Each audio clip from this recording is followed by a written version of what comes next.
Hello, everyone, and welcome to No Crime, No Time. And it's sharing time. Today is not about the Steve Avery case. This is going to be on the 5G COVID as we continue to research as a group. I've been getting a lot of different information from you guys and trying to connect dots, trying to make sense of it. Like we do when we research the wrongful conviction cases, we have to start trying to sift through what the media is forcing down our throat, so that we don't become victims of mass perception being altered and molded by those that have ulterior motives. That being said, I'm going to be doing these presentations on the spur of the moment. Whenever the information adds up, I will provide you with the links the best I can. I'm not hiding the desktop. You'll be able to see the link I'm at. I'm trying to make sure that we're hitting the information properly. But so far, what I've gathered today, we're going to be looking at Bill Gates. We're going to be looking at the coronavirus, Wuhan, the 2019 military games, Harvard, the professor that was fired there, and his colleagues, a PDF that talks about some very important stuff that I downloaded. I'll be sharing that link as well. You'll be able to find it on the No Crime, No Time site. China rolling out 5G and when it really took place. The U.S. Attorney Office charging the professor from Harvard, and how employers can actually require you to have immunization or a vaccine, same thing, to work for them. Let's give out our first three shout outs here, and then we're going to get down to business. Hi, Justin. Justin Limke's with us today. Tracy Bowman. Hi. And Teresa Lobinger. Good to see you guys. I'm sorry if I mispronounce the last names on anybody. Okay, guys, let's just jump over and get the desktop sharing. So let's see, where are we? Let's get the mirrors going.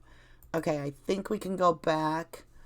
So I won't be able to see your chat while we're flipping through this stuff. I apologize on that, but we're just going to go with what I got. So I started off with Bill Gates. This is in no rhyme or order. It's just how it came about. So this is how my research goes, and you guys have been sharing your research with me.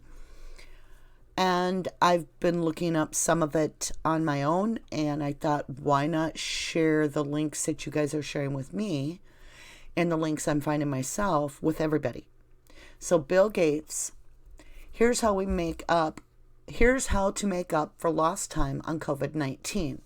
Now, keep in mind, Bill Gates was the co-founder of Microsoft and a chairperson of the Bill and Melinda Gates Foundation. Now, this is March 31st, 2020. Okay?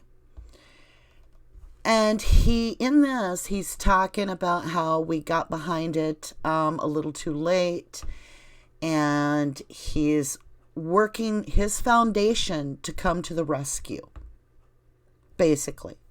He's talking about, despite urging the public health experts, some states and counties haven't shut down completely. In some states, beaches are still open, and others, restaurants still serve sit-down meals. So he's getting it hyped up about us needing to stay home. He starts talking about the recipe for disaster. Now, all this is going to come into a very important don't miss this crap moment. So pay real close attention, because I actually started getting really shaky after I connected these dots. So we're going to have about an hour here to connect these dots. You're just going to have to ride it with me. So he's going on and he's building this up. Second, he's saying the federal government needs to step up on testing. Far more tests should be made available. We should also aggregate the results so we can quickly identify potential volunteers for clinical trials and know the confidence when it's time to return to normal. So he's wanting this tracked. Yeah. So he's acting all like he's come up with this new idea that we should track this, okay? There's also some progress on more efficient testing methods, such as self-swabbing, and he goes on to that stuff. All right.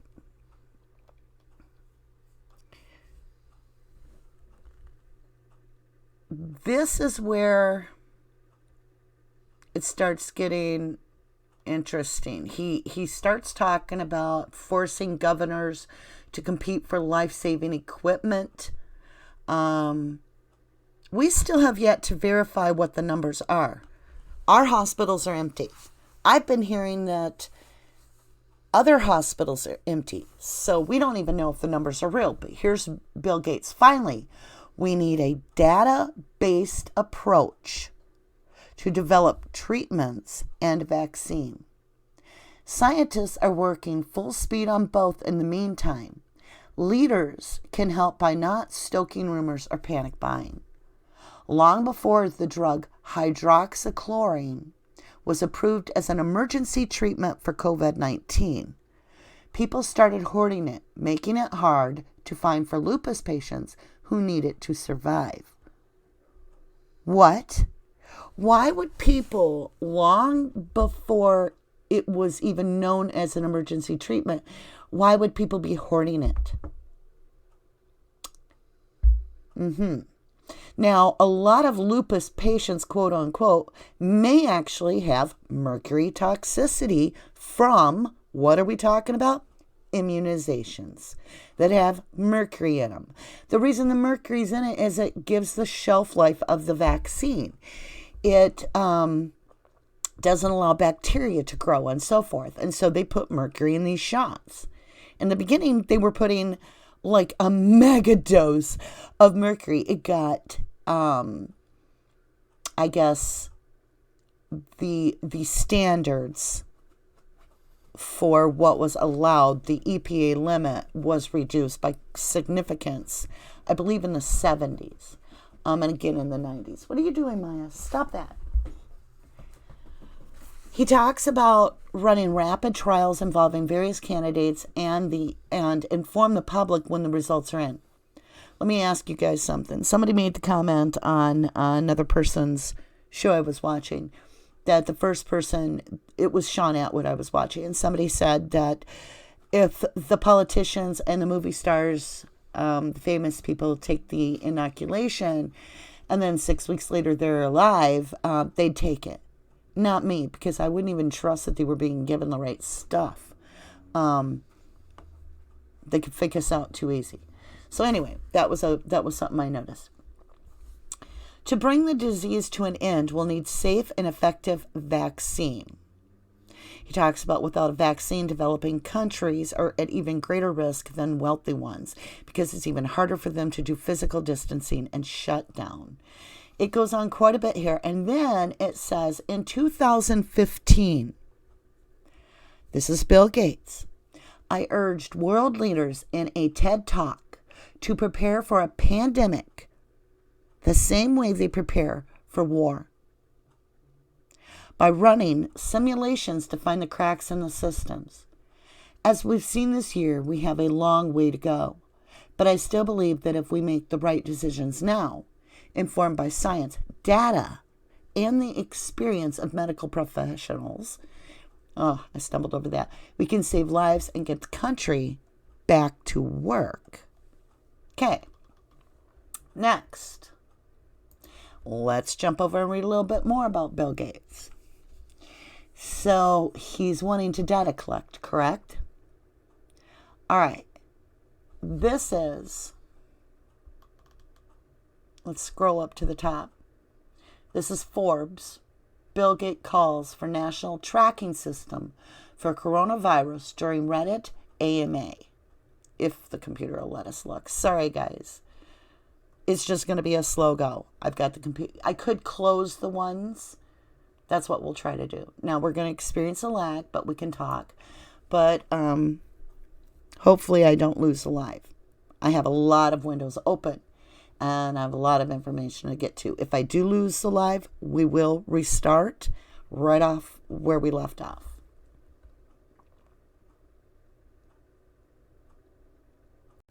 Okay.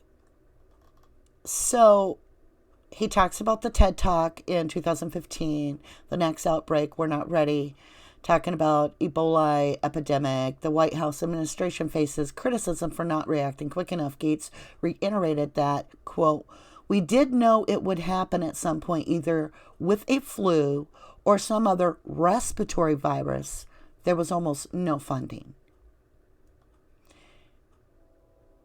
Now, Gates is trying to bring the countries together. Following the eventual end of the pandemic, Gates hopes that the countries can work together to better prepare for similar situations, including the, quote, "need to have the ability to upscale or scale up diagnostics, drugs, vaccines very rapidly. The technologies exist to do this very well, or do this well, if the right investments are made." Catch this. The $100 million his and his wife, Melinda Gates Foundation, donated to fight the coronavirus is focused on those three areas. Now, we may come back to this. Well, we'll go ahead. We'll dig into this.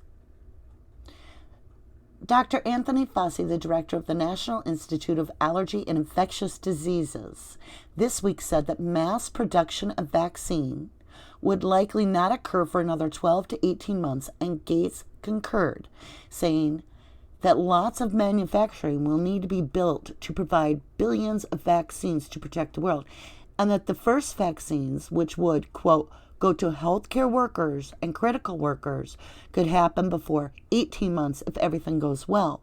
But we and Fauci and others are being careful not to promise this when we are not sure. So we just made the jump from computer tracking, GPS, to the same guy retiring from Microsoft and now donating $100 million out of his own pocket to help manufacture. Oh, Lord. Okay, guys, let's close this one. I think we're getting the most of the information. So now, keep the Bill Gates thing in your mind as we continue. I am on nationalreview.com. This information, we'll give it a minute to load, is absolutely stunning. So, I'm just going to read it. It is understandable that many would be wary of the notion that the origin of the coronavirus could be discovered by some documentary filmmaker who used to live in China. Matthew Tai, who creates YouTube videos, contends he has identified the source of the coronavirus. Now, what's interesting is I'm going to let you guys go check this link out and decide for yourself. It's very lengthy. But what is not disputable is the job postings and the timeline. The Wuhan Institute, now keep in mind, that's where the virus supposedly originated, was Wuhan. And we're going to get into all of the stuff about Wuhan today. The Wuhan Institute of Viral in China indeed posted a job opening on November 18th, 2019. November 18th. Asking for scientists to come research the relationship between the coronavirus and bats. He shows an actual screenshot of it right here. You can see the date. The Google translation of the job posting is this. Taking bats as the research objective, I will answer the molecular mechanism that can coexist with Ebola and SARS-associated coronavirus for a long time without disease and its relationship with flight and longevity. virology, I can't say that, immunology, cell biology, and multiple omics are used to compare the differences between humans and other mammals. It says in parentheses, omics is a term for a subfield within biology, such as genomics, or I'm going to let you guys read it. It's the job. Okay. Then there's a second one that's posted on December 24th. Now, this is before the coronavirus ground zero first person, and they're posting this. The second one, PI introduction, Ping Zhao, PD researcher, Wuhan Institute of Viral Chinese Academic of Sciences and leader of bat virus infection and immunization. He received his PhD in Wuhan Virus Research Institute in 2010 and has worked on bat viruses and immunology in Australia and Singapore in 2009. He took the lead in starting the research on the immune mechanism of bat long-term carrying and transmitting virus in the world. So far, he has published more than 30 SCI articles, including the first and corresponding authors, Nature, Cell Host, Microbe, and PNAs. At present, research on bat virus and immunology is continuing and has received support from the National Excellent Youth Fund, the pilot project of the Chinese Academic of Science, and major project of the Ministry of Science and Technology. Okay, that's the guy posting all this, right? Tai contends that the posting meant we've discovered a new and terrible virus and would like to recruit people to come deal with it. He also contends that news didn't come out about coronavirus until ages after that. Doctors in Wuhan knew that they were dealing with a cluster of pneumonia cases as December progressed, but it is accurate to say that a very limited number of people knew about the particular strain of coronavirus and its severity at the time of the job posting. So, again, oh shoot, I'm closing these windows. How am I going to leave you the link? Arg. Well, we're not going to close this one. You'll be able to get this link. Sorry about that. We'll close the Reese's Peanut Butter ad. All right, you guys. Now, Wuhan, right? We just got all this connected. Now, in 2019, the Military World Games happened in Wuhan from October 18th to October 27th, 2019. The 7th Military World Games was at its first international military multi-sport event to be held in China, and also was the largest military sport event ever held in China, with nearly 10,000 athletes from over 100 countries competing in 27 sports. Somewhere around here was a little thing I could click on that would show me the countries that attended, and it was just shocking. Let's come down here. Is this it? No. I don't want to do too much hunting and pecking. This is Wikipedia, you guys. 2019 Military World Games. It talks about those games. And there was a place where I could click. Oh, here. Yes. List of participating nations. Okay? This is happening. And these ads are coming out from this lab about this pneumonia type thing. Okay. Now let's dig into some weird stuff. As if it doesn't need to get weirder. Just stay with me. It's all going to connect very quickly. And you're going to be like, we've got to get this out there. So, Harvard professor raises questions about scientific openness. This is on NPR. It was on different things. This is about the rest. Until last month, I have something ready to explode on my watch. Just a minute. A bomb's going off. No, joking. Until last month, Charles Lieber lived the quiet life of an elite American scientist. His lab at Harvard University reached things like how to meld tiny electronics with the brain. In his spare time, he grew award-winning pumpkins in his front of his house. And then on January 28th, the FBI came knocking on his door. Now Lieber faces charges of trading knowledge for money and lying about it. Prosecutors allege he set up a lab in China in exchange for hundreds of thousands of dollars in payments from China government and then denied knowledge of those payments to U.S. investors. Lieber's attorney, Peter Levi, declined to talk to NPR about the allegations, but others watching the case say it raises important questions about ethics, scientific openness, and possible racial profiling in an era of geopolitical tension. This is big case, says Frank Wu, a professor of the University of California, Hastings College of the Law, who tracks Chinese espionage cases. This is a case that is all about U.S.-China relations. It's about completion. It's about how science should be done. The Lieber case centers on Chinese recruitment program called the Thousand Talents Plan. It was started by the Chinese government in 2008 primarily as a way to draw Chinese researchers back to China, according to Michael Lahr, the Deputy Director of Extrema Research on the National Institutes of Health. Okay.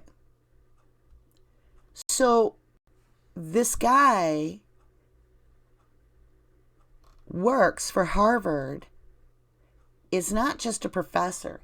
He's the head of stuff. So let's jump over here. This is 8 News Now. It's about the U.S. Attorney's Office arresting this Harvard professor for aiding Chinese economic espionage. But what's going to get interesting is who funds him. You're going to find out. It comes right back to the start of this whole conversation. So hold on. The United States Attorney's Office announced Tuesday morning. Now keep in mind, this is January 28th. They have arrested and charged a Harvard University professor and 2 others with aiding the People's Republic of China. Assistant U.S. Attorney for the District of Massachusetts, Andrew Lelling, said the FBI arrested Dr. Charles Lieber, Harvard's chair of the Department of Chemistry and Chemical Biology, and charged him with lying about participation in China's Thousand Talents Plan. Now later, one moment, somebody is at my door, which is very strange, so I will be right back.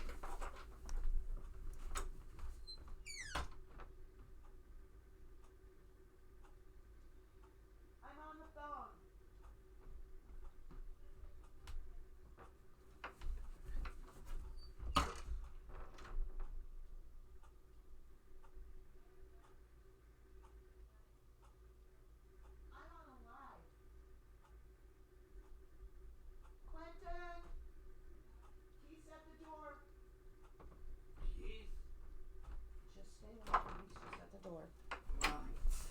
Sorry about that, guys. It's my son. Okay, so let's stick back into this. Officials say Lieber was paid $50,000 by Wuhan University of Technology, along with living expenses up to $158,000, and given $1.5 million to establish a research lab at the Chinese university. We're here today to announce 3 separate cases highlighting the ongoing threat posed by Chinese economic espionage and research theft in the United States. First, the arrest today of a Harvard University professor for lying about his participation in a Chinese foreign recruitment program. Second, this morning, we've unsealed a separate indictment of a Chinese national working as a scientific researcher at Boston University who failed to mention on her visa application that she is also a lieutenant with the People's Liberation Army. Finally, this office has indicted another Chinese national. This live is really getting interrupted, and I apologize. Finally, this office has indicted another Chinese national for trying to smuggle vials of biological material out of the United States to China and lying about it to federal investigators. Let's back that up. Finally, this office has indicted another Chinese national for trying to smuggle vials of biological material out of the United States to China and lying about it to federal investigators. The defendant, whose entry to the United States has been sponsored by Harvard University, was a cancer researcher at a lab at the Beth Israel Medical Center, and Andrew E. Lelling, Assistant United States Attorney for the District of Massachusetts, said this. Authorities also arrested Yang Qingyi, 29, for visa fraud, a lieutenant. And it goes on to, but okay, so let's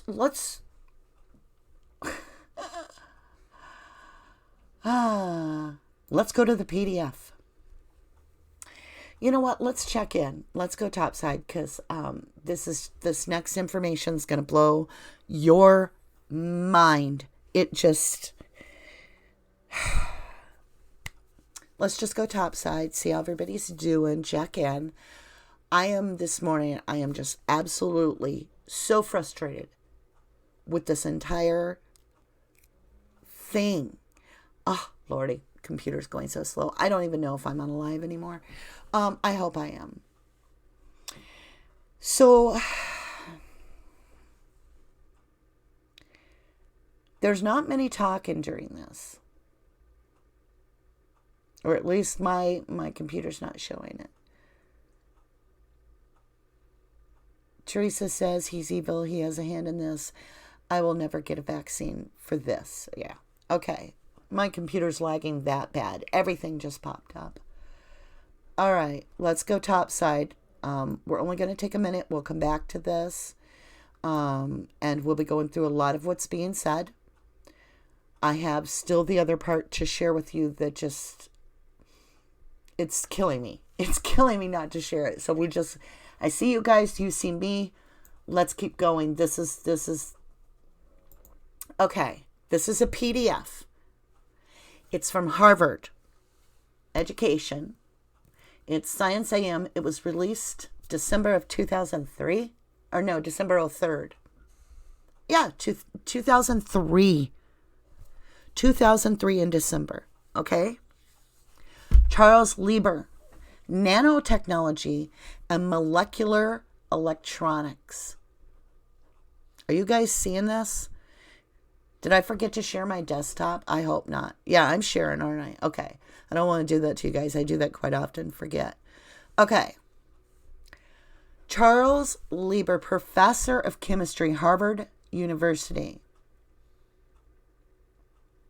made nanowires, switches, sensors, lasers, fabricated electronic components and devices with features only billionth of a meter across. Charles Lieber's laboratory is responsible this year for several key innovations in nanotechnology, the controlled manipulation of matter at the atomic and molecular scale.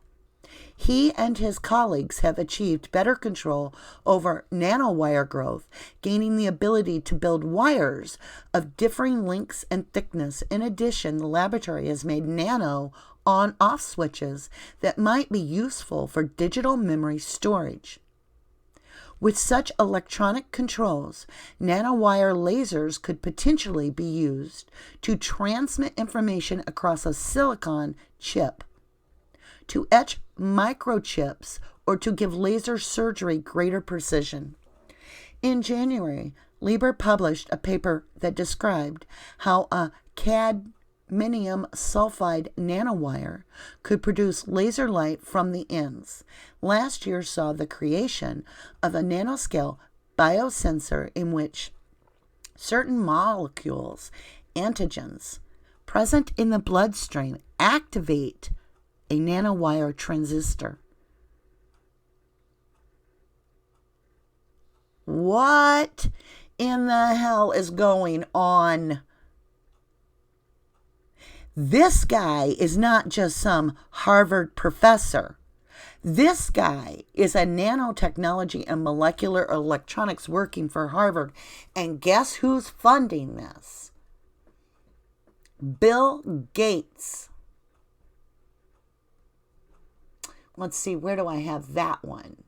I have the one about Bill Gates and his lovely wife were funding Harvard's area. So it wasn't this one. I hope it wasn't one I shut. But I assure you, Bill Gates is funding that department in Harvard. Let's see. This study, I'm not sure. This is the guy's study. Oh my God. He does an amazing job. So this is the YouTuber that is trying to say that it came out of the Wuhan Institute lab. So if that's true, is it possible that it got stolen out of the Harvard lab or something like that? Could it have been in the Harvard lab? Could the person that created the virus be the one making the cure, the antidote, the vaccine? That's my big question. Are you understanding the connection, guys?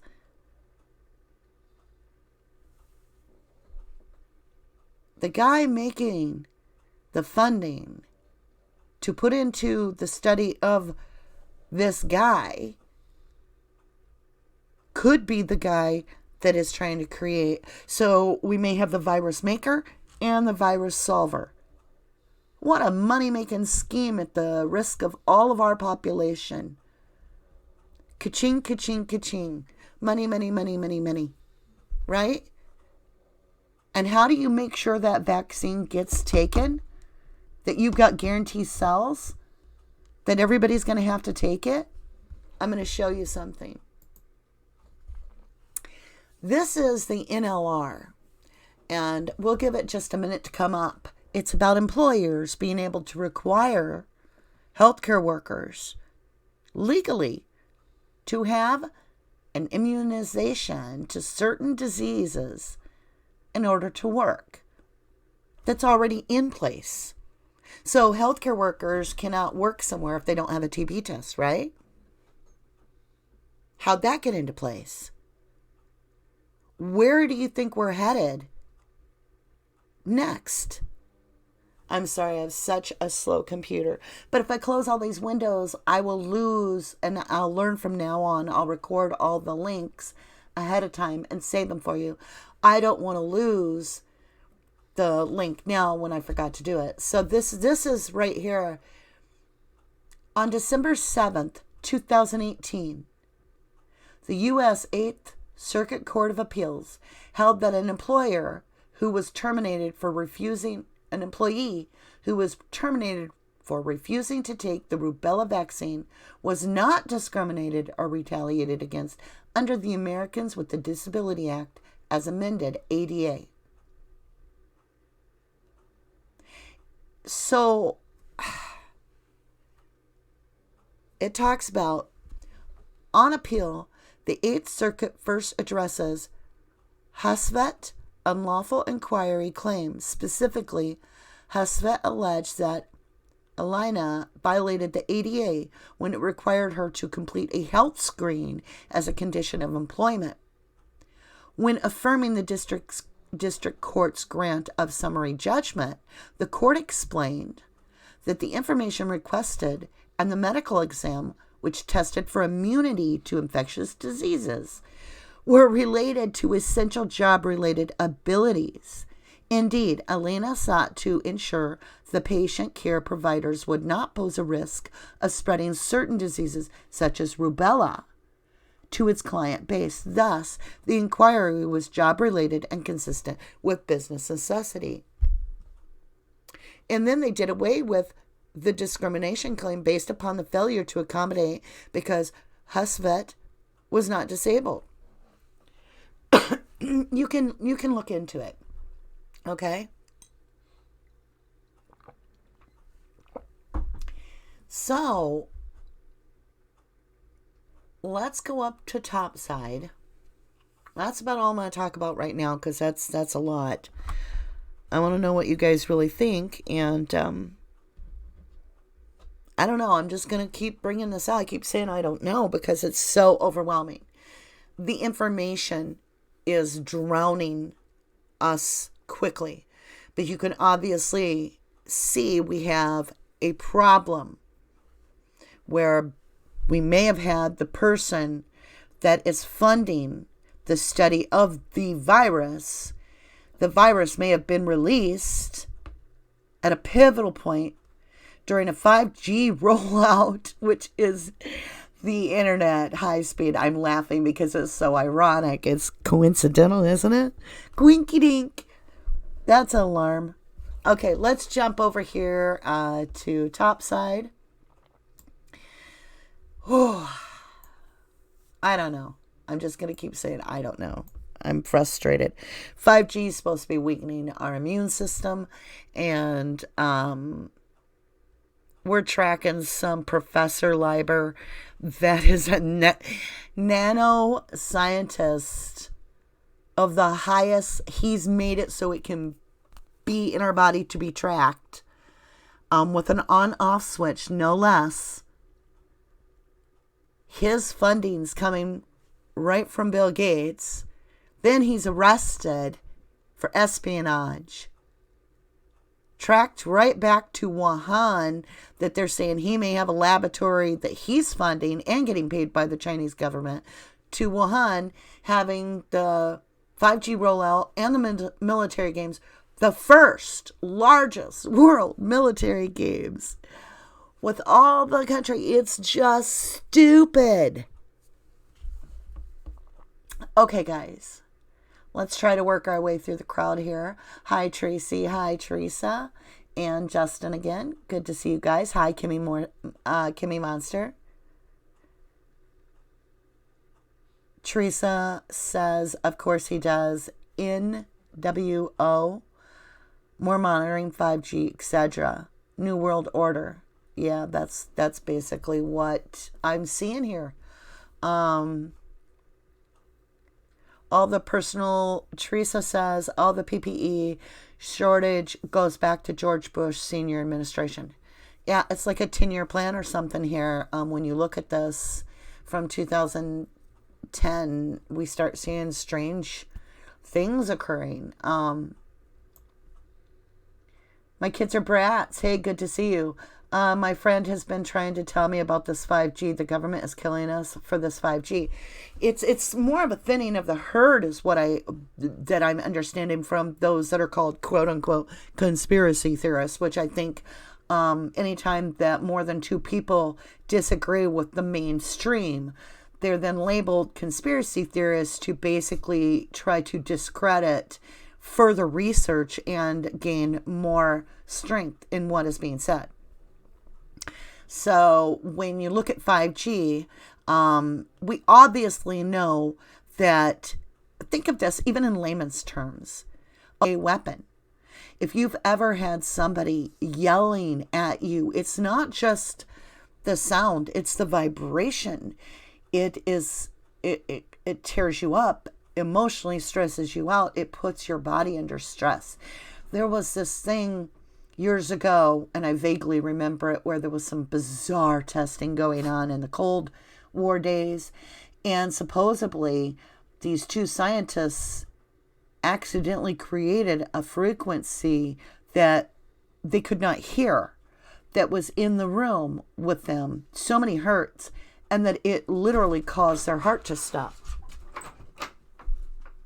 Now, I don't have any research to back that up. I just vaguely remember hearing about that about 20 years ago, that their hearts stopped and that they had the actual problem was to get somebody in there to turn this machine off, was what they couldn't figure out what had killed them, and people were dying. And it was all because they had hit some frequency. You look at, I think his name is David Butlers. Is it Butlers, or how do I pronounce it? Dr. Butlers, something like that. Somebody sent me some of his links, and I've been watching those. Our hospitals aren't filling up like they're saying. Where's all the actual footage? Why is CBS faking the news? CBS put up the Italian footage of those hospitals and claimed it was the New York hospitals, and then later claimed it was an oversight on their part. Bull crap. Bull crap. I just don't believe it. Teresa says again, Soros owns a drug lab in Wuhan. Okay, we've got to really look up more information on Soros. All right. Hey, Shane. Shane Carlos is here. Hello, and hi to all the Ducky peeps. Hey, good to see you. All right, let's see.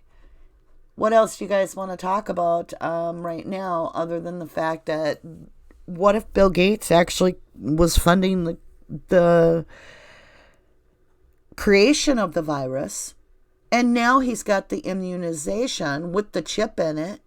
World Wide Web, we've been listening to a lot of people say that www was 666.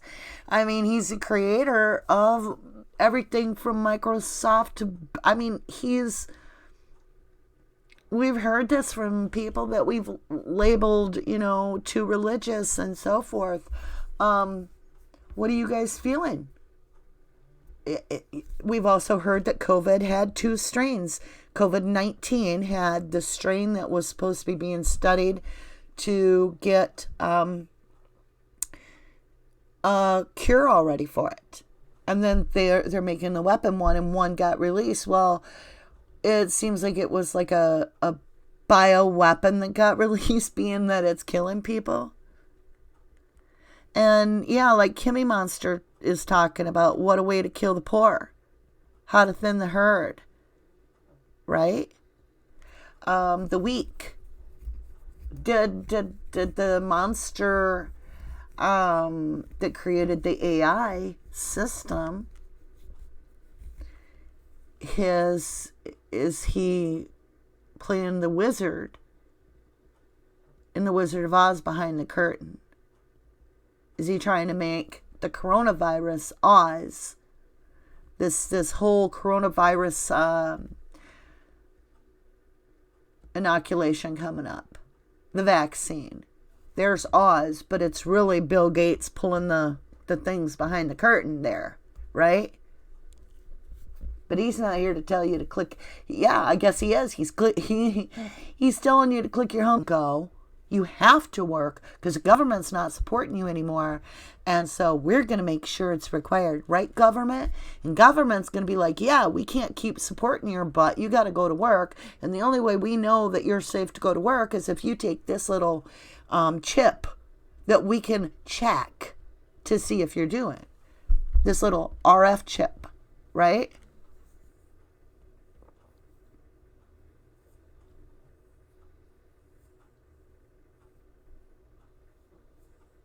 Teresa says they were playing with these viruses. Man made this one to release as a bioweapon.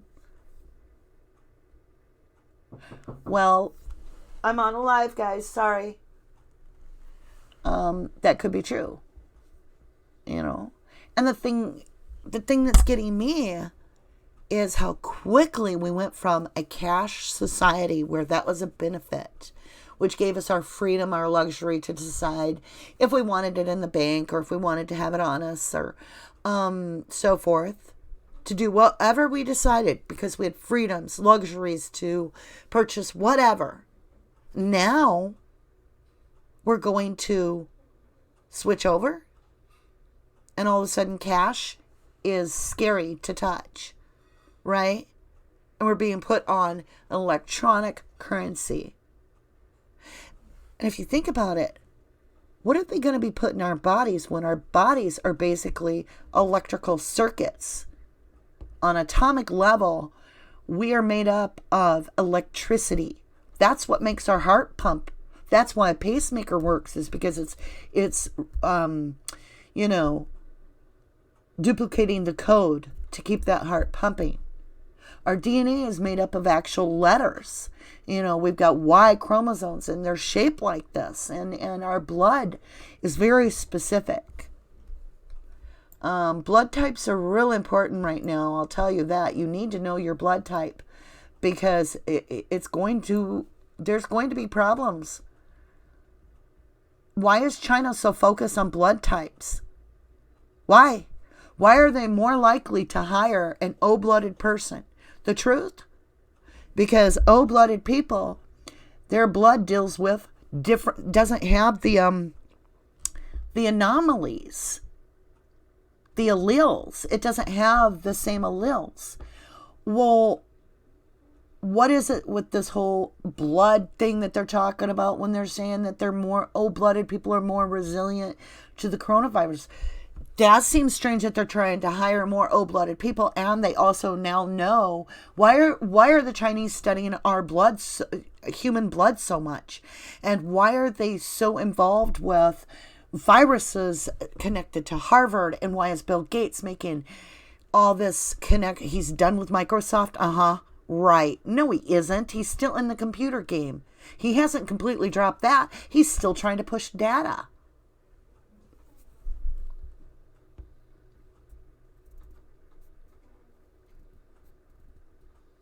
Shane says 99% of the population is poor compared to the 1%. True. My kids are brats says my theory is to kill all the elderly to save their 401k and pensions to get rid of population, help get this 5G up and running. You could be right. And we can't let this happen. Kimmy Monster says she has asthma and her husband won't let her go anywhere. Yeah.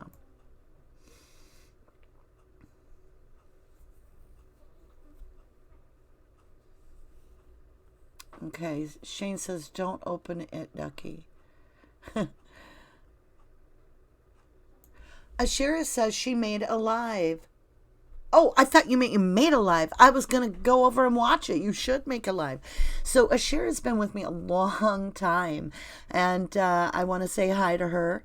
Ashira, you should make a live. Most of the comments that you make are very intelligent, and I've always find them an interesting read. I would definitely go watch if you did a live. Kimmy Monster said it's like they are giving so much data so you get lost. Yeah, that is true. That is true. It's overwhelming. But hey, I said it'd be about an hour. I'm not sure how close we are to that. I wasn't really paying attention. But I just want to keep sharing this information. So today we've put together the link between Bill Gates, the fact that he's funding Harvard, him and his wife are funding Harvard research in the same area that this Lieber professor that has created this nanotechnology that goes into the bloodstream and has an on-off switch and can relay data is being arrested for espionage connected with Wuhan, China. Meanwhile, we also have already, in the other lives, connected that the largest military world games took place at that time. We also know that that was supposedly the breakdown of the coronavirus broke out right in Wuhan at very near that same time. But at the same time, Wuhan is running advertisements for the coronavirus and related to human transfer from bats, running job ads back in November. Okay, so that's what I have for you today. Thank you so much. Let me tell you, I just want you to stay with me. We're just going to keep digging deeper and see what we can figure out. Protect yourself. Stay close to your loved ones. Much love, everybody. Peace out. Safety out.